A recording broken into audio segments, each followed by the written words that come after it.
નમસ્કાર મિત્રો, ગુજરાત ટીવીમાં તમારું હાર્દિક સ્વાગત છે। અત્યારે હાલના સૌથી મોટા સમાચાર। ચૈતર વસાવાને ઝટકો, લાફાકાંડમાં જામીન નામંજૂર।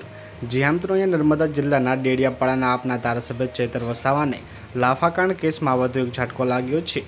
નીચલી કોર્ટ કેસમાં સેશન કોર્ટે પણ મિત્રો તેમની જે જામીન અરજી છે તેને મિત્રો નામંજૂર કરી નાખી છે। તેમનો અહેવાલ જે છે તેમનો જેલવાસ લંબાયો છે અને 5 જુલાઈથી જેલમાં રહેશે। વસાવાને મિત્રો હવે જામીન માટે ગુજરાત હાઈકોર્ટનો સંપર્ક કરવો પડશે।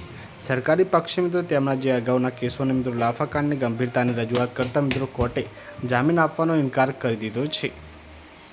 તો મિત્રો અત્યારના સૌથી મોટા સમાચાર સામે આવી રહ્યા છે કે ચૈતર વસાવાને મોટો ઝાટકો લાગ્યો છે। ત્યારે મિત્રો લાફાકાંડમાં તેમની જે જામીન અરજી હતી તેને મિત્રો ફગાવી દેવામાં આવી છે। તો મિત્રો આ મામલે તમારું શું કહેવું છે કમેન્ટમાં જણાવજો।